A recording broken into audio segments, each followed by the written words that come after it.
You have to schedule your time.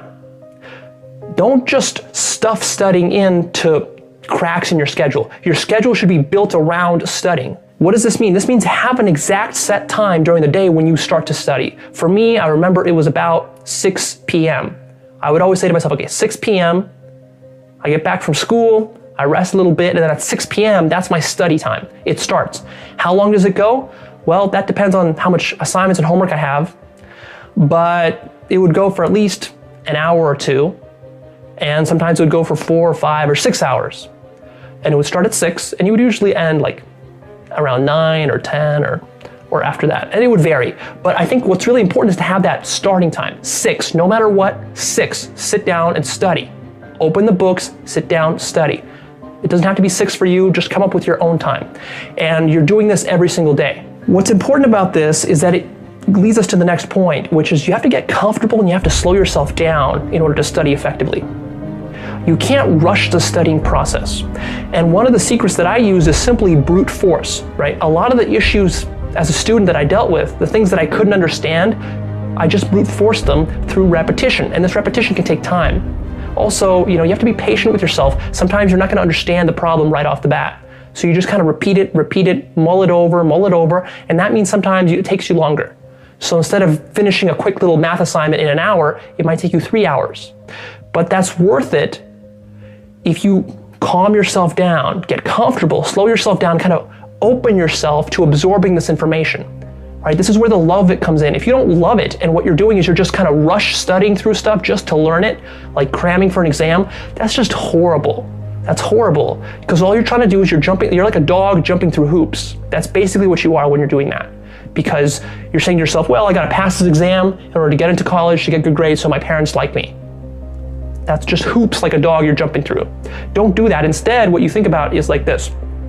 Okay, this subject matter is really fascinating. Let me study more. Let me learn more. I want to know how math interconnects with history, and I want to know how history interconnects with science, and I want to know how this and this connect, and I want to know more depth about this thing here. That's how you got to think. I don't think there's any magic in being successful. And I'm not talking about making $1 million or $1 billion. I'm just talking about being successful. I'm talking about being successful in what you guys do at work. I don't think there's any magic. You got to work hard. Yeah. You got to respect the people around you. And you just got to go. I've never met a successful person that doesn't work hard. There are 2 rules that I always adhere to, and that is to work hard and be brave.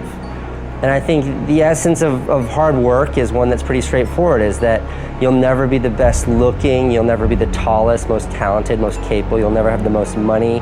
There will always be someone who's better at whatever you're doing than you are.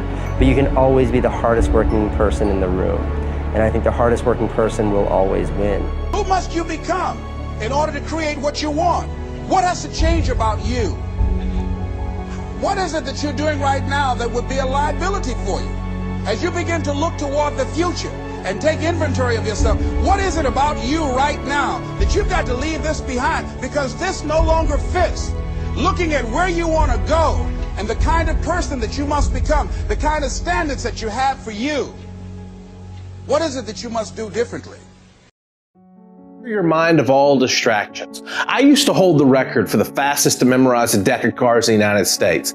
And sometimes before I would memorize a deck of cards, my brain would be worried about things in my life or things that were going on. So what I would do to clear my mind of all distractions is I would close my eyes and I would visualize those scenarios the way that I wish they were or the way that I hope they would be one day. And then I would open my eyes, I would be relieved of that stress, and then I would memorize a deck of cards.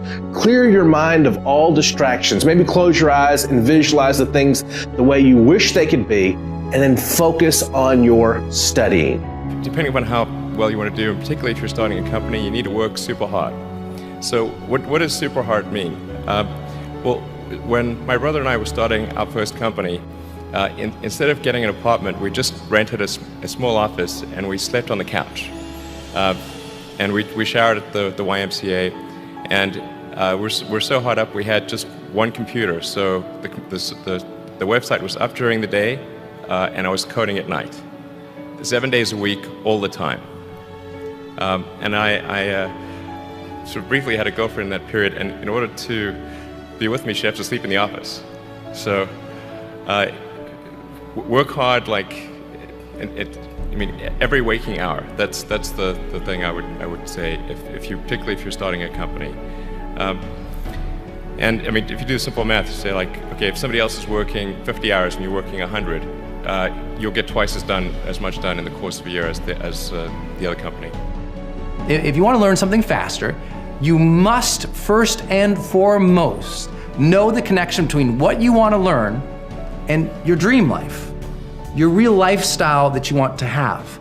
I tell people all the time, like, don't just come up with things you want to learn, because guess what? We want to learn everything. By human build, we are curious animals. We're deathly curious. I mean, we are literally the curiosity killed the cat sort of society right now. Everyone wants to learn 50 new things immediately, but no one ever learns anything. Why? Because it's not real for them. It's a transient desire. If you want to become a great learner, it has to be attached to a dream life of yours. A true lifestyle that you see for yourself.